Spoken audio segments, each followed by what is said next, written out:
جو جس مذہب کو مانتا ہے اپنے مذہب کی سچائی کو دنیا والوں کے سامنے بیان کرتا ہے. جو جس مذہب کو مانتا ہے اپنے مذہب کے پرچم کو دنیا والوں کے سامنے بلند کرتا ہے. جو جس مذہب کو مانتا ہے اپنے مذہب کے چراغ کو روشن کرنے کی کوشش کرتا ہے. جو جس مذہب کو مانتا ہے اپنے مذہب کے پرچم کو بلند کرنے کی سعی کرتا ہے. جو جس مذہب کو مانتا ہے اپنے مذہب کے درس و سبق کو دنیا والوں کے سامنے عام کرنے کی جسارت کرتا ہے. الحمدللہ ہم مسلمان ہیں. ہم نے اسلام کی حقانیت کا اعلان کیا. ہم نے قرآن کی صداقت کا اعلان کیا. ہم نے نبی کی نبوت کا اعلان کیا. ہم نے اسلام کے ماضی کو بیان کیا. ہم نے اسلام کے مستقبل کو بیان کیا. ہم نے اسلام کے حال کو بیان کیا. ہم نے نبی کی مکی زندگی کو بیان کیا. ہم نے نبی کی مدنی زندگی کو بیان کیا. ہم نے نبی کی جلوت و خلوت کو بیان کیا. ہم نے اسلام کا سچ دنیا والوں کے سامنے پیش کیا.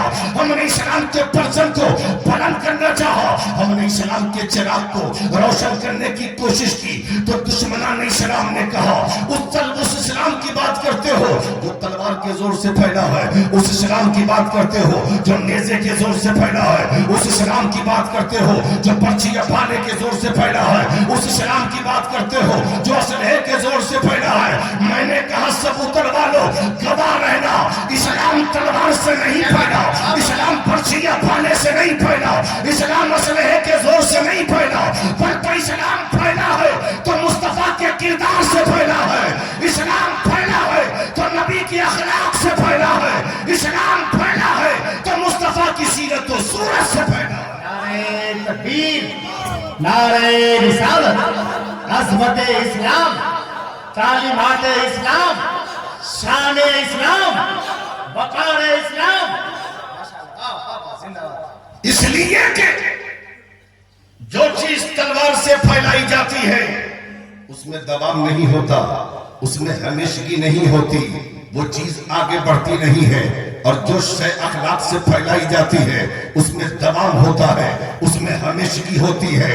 اسلام کو جتنا دبایا جاتا رہا اسلام اتنا ہی آگے بڑھتا رہا. ذرا تاریخ کو اٹھا کے دیکھو, جب سے اسلام آیا ہے لوگ دباتے رہے, اسلام آگے بڑھتا رہا. لوگ اسلام کو ختم کرنے کی باتیں کرتے رہے لیکن اسلام آگے بڑھتا رہا. لوگ قرآن کی مٹانے کی باتیں کرتے رہے لیکن قرآن اپنے معجزات کے ساتھ ظاہر ہوتا رہا. دیکھ لو اسلام آیا, ابو جہل نے کہا ہم مٹا دیں گے, ابو جہل مٹ گیا, اسلام باقی ہے. ابو لہب نے کہا ہم مٹا دیں گے, ابو لہب مٹ گیا, اسلام باقی ہے. عتبہ نے کہا ہم مٹا دیں گے, عتبہ مٹ گیا, اسلام باقی ہے. شیبہ نے کہا ہم مٹا دیں گے, شیبہ مٹ گیا, اسلام باقی ہے. امیہ بن خلف نے کہا ہم مٹا دیں گے, امیہ بن خلف مٹ گیا, اسلام باقی ہے. کفار مکہ نے کہا اسلام کو مٹا دیں گے, کفار مکہ مٹ گئے, اسلام باقی ہے. اور آج بھی اگر کوئی اسلام کو برباد کرنے کی صحیح کرتا ہے تو نظر اٹھا کے دیکھے کہ جس ملک نے اسلام پر پابندی لگانا چاہیے اسی ملک میں سب سے زیادہ لوگ مسلمان ہو رہے ہیں.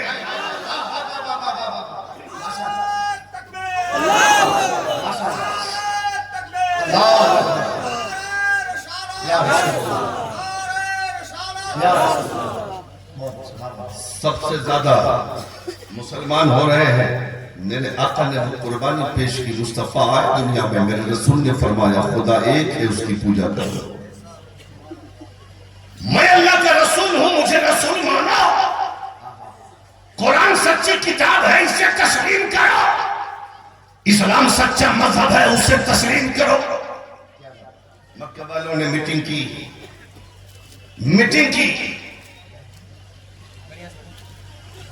کسی نے راستے میں کانٹے بچھا دیے, کسی نے جسم پر لڑی کے ٹکڑے ڈال دیے, کسی نے جادوگر کہا, کسی نے ساحر کہا, کسی نے نعوذ باللہ معاذ اللہ پاگل کہا, نبی کو کسی نے مجنون کہا.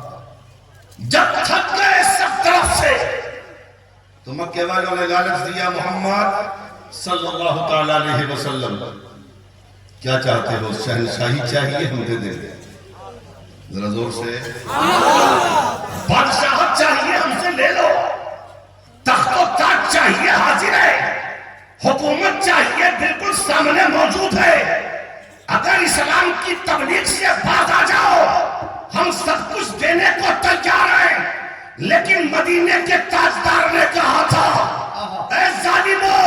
محمد الرسول اللہ کو نہ حکومت چاہیے، نہ تخت و تاج چاہیے، نہ شہنشاہی چاہیے، نہ بادشاہ چاہیے. ارے مجھے تو میرے رب نے کائنات کا مالک بنا کے بھیجا ہے. دولت کی بات کرتے ہو، میں ٹھوکر مار دوں تو پہاڑ سونا بن جائے. دولت کی بات کرتے ہو، سن لو، اگر تم میرے ایک ہاتھ میں چاند رکھ دو اور دوسرے ہاتھ میں سورج رکھ دو اور کہو کہ محمد تبلیغ اسلام سے باز آ جاؤ، تو ایسا کبھی نہیں ہو سکتا ہے کہ میں اس کام سے باز آ جاؤں جو میرے رب نے میرے ذمہ لگایا ہے. سمجھ رہے ہیں؟ اسلام آگے بڑھتا رہا، دشمن بھی بڑھتے رہے، اسلام بھی آگے بڑھتا رہا. کسی نے حضور کو قتل کرنے کی سازش کی، کسی نے قرآن کو مٹانے کی کوشش کی، کسی نے اسلام کو ختم کرنے کی کوشش کی. کوئی نبی کی جان کا دشمن بن گیا، کوئی مسلمان کی جان کا دشمن بن گیا. لیکن دیکھو ذرا توجہ کر لو ادھر، اور سینے میں دل ہے تو سن لو دل سے. تقریریں کان سے تو روز سنتے ہو، کبھی کبھی دل سے سن لو. کیا بات؟ لڑائی ہوئی اسلام کا ایک بہت بڑا دشمن، بھائی بہت بڑا دشمن، جس نے حضور کی دشمنی میں کوئی کسر نہیں چھوڑی تھی. موقع ملتا تو سازشیں رچتا، اس لیے کہ وہ صاحب اقتدار تھا، صاحب حکومت تھا، وہ کسی جگہ کا گورنر تھا. ایک دن جنگ میں گرفتار کر لیا گیا، صحابہ گرفتار کر کے لے آئے، مسجد نبوی کے ستون سے باندھ دیا رسے سے. اب لوگ انتظار کر رہے ہیں، اتنا بڑا دشمن نبی کی مسجد کے ستون سے بندھا ہے. اب دیکھتے ہیں حضور کا فیصلہ کیا ہے. اگر عمر کو اجازت دے دیا جاتا تو منٹوں میں فیصلہ ہو گیا ہوتا. حضور تشریف لائے. ذرا زور سے بولو، ذرا زور سے بولو یا رسول اللہ. حضور تشریف لائے، دیکھا گورنر بندھا ہے رسیوں میں ستون سے. آقا سامنے آ کے کہتے ہیں بتا کوئی تکلیف تو نہ ہوئی تجھے؟ کوئی دشمنوں سے بھی خیریت پوچھتا ہے کہ کوئی تکلیف تو نہ ہوئی تجھے؟ وہ گورنر کہتا ہے گرفتار کر کے بھی بلوا رہے ہو اور خیریت بھی پوچھتے ہو؟ ہمیں نہیں مطلب ہے تم سے، تمہاری باتوں سے. حضور صحابہ کی طرف متوجہ ہوئے. آقا فرماتے ہیں میرے غلاموں یہ تو بتاؤ کوئی تکلیف تو نہیں دی تم نے اسے؟ صحابہ کہتے ہیں آقا کوئی تکلیف نہیں دی، صرف گرفتار ہی کر کے لایا ہے. اب آقا فرماتے ہیں گورنر سن، ذرا چہرہ اٹھا، ایک نظر میرے چہرے کو دیکھ لے. اور زور سے ذرا نظر اٹھا اور ایک بار میری صورت دیکھ، میرا جمال دیکھ، میرا حسن دیکھ. گورنر کہتا ہے نہیں دیکھتا، نہیں دیکھتا. حضور فرماتے ہیں چل مجھے نہیں دیکھتا کوئی بات نہیں، نظر اٹھا میری بستی کو دیکھ لے، میرے مدینہ کو دیکھ لے، میرے شہر کو دیکھ لے. وہ کہتا ہے میں نے یونان و مصر کی خوبصورت بستیاں دیکھی ہیں، یہ تمہارے کھنڈرات کو کیا دیکھوں؟ نہیں دیکھتا. عمر کے ہاتھ میں تلوار ہے ننگی، اور عمر سوچ رہے ہیں کہ اشارہ ہو تو اس گستاخ کی گردن اڑا دی جائے. لیکن واہ مصطفیٰ کا اخلاق. رسول نے کچھ نہیں کہا، مسکرا کر حضور چلے آئے، تشریف لے آئے. دوسرا دن آیا، دوسرے دن بھی وہی سوال تھا، اس کا وہی جواب. اب تیسرے دن فیصلے کا ہے، اور سے سننا، تیسرے دن فیصلے کا ہے. سارے صحابہ منتظر ہیں بارگاہ رسالت سے کیا فیصلہ ہوگا، مصطفیٰ کے دربار سے کیا فیصلہ ہوگا، اس گورنر کے بارے میں حضور کیا فیصلہ کریں گے. سارے لوگ منتظر ہیں، اپنے بھی منتظر ہیں، بیگانے بھی منتظر ہیں، دوست بھی منتظر ہیں، دشمن منتظر ہیں. تیسرے دن رسول آئے, پھر وہی سوال ہے, نظر اٹھا ایک مرتبہ مجھے دیکھ لے, نظر اٹھا ایک مرتبہ مجھے دیکھ لے, نظر اٹھا ایک مرتبہ مجھے دیکھ لے. حضور فرماتے ہیں تو نے دیکھا نہیں نا مجھے, تو نے دیکھا نہیں اس لیے تو دیکھنا نہیں چاہتا. وہ کہتا ہے میں تجھے دیکھنا بھی نہیں چاہتا, لیکن دیکھ لو جو مصطفیٰ کے جلوہ جہاں آرا کو دیکھ لیتا ہے, جو رسول اللہ کی موہنی صورت کو دیکھتا ہے, جو مصطفیٰ کا جلوہ نظر آ جاتا ہے, جسے رسول اللہ کی صورت نظر آتی ہے, اس کے نزدیک تو حسن مصطفیٰ سے بڑھ کر کوئی چیز ہی نہیں.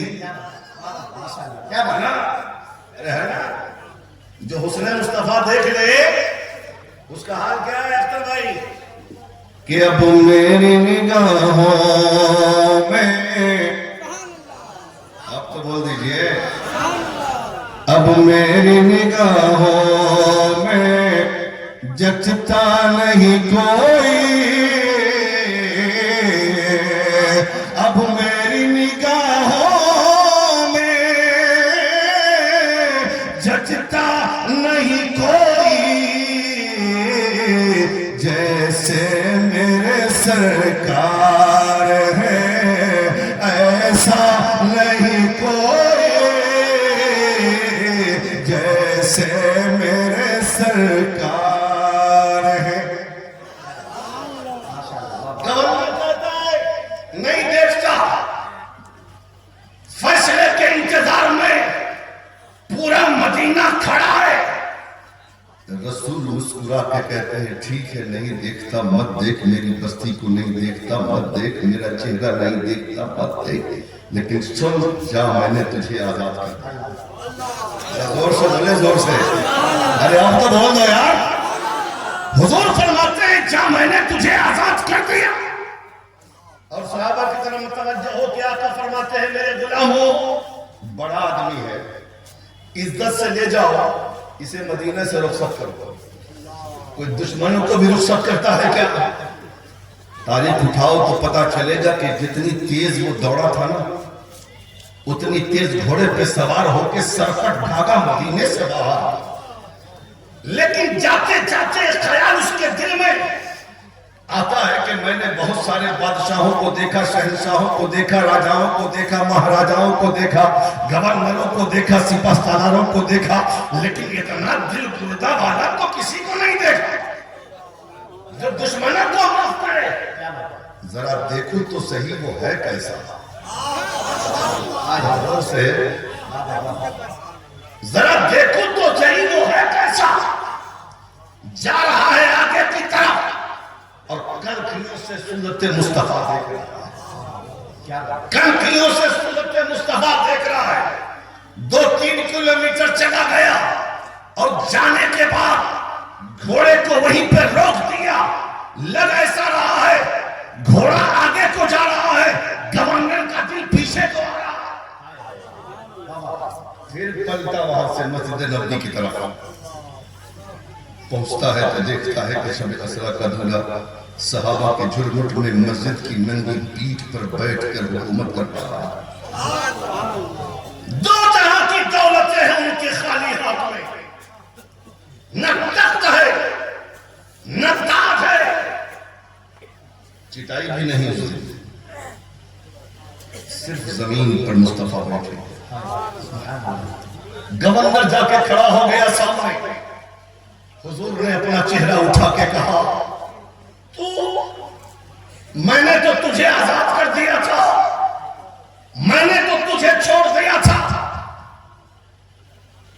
وہ کہتا ہے یا رسول اللہ مجھے اپنا بنا کے چھوڑ دیا, مجھے اپنا بنا کے چھوڑ دیا. کیا اسیری ہے, کیا رہائی ہے؟ یا رسول اللہ چھوڑا کب تھا؟ جب میں آپ کا ہو چکا تھا. آقا اب دامن میں جگہ دے دیجئے, آقا کلمہ پڑھ کے پڑھا کے مسلمان کر لیجئے, آقا غلاموں کی فہرست میں شامل کر لیجئے. میرے رسول نے گورنر کو کلمہ پڑھایا اور گورنر داخلہ اسلام ہو گیا. اب بتاؤ کیا حضور نے کہا تھا کہ تم کلمہ پڑھ لو؟ کیا حضور نے کہا تھا تم اسلام لے آؤ؟ کیا حضور نے کہا تھا تم صاحب ایمان بن جاؤ؟ نہیں.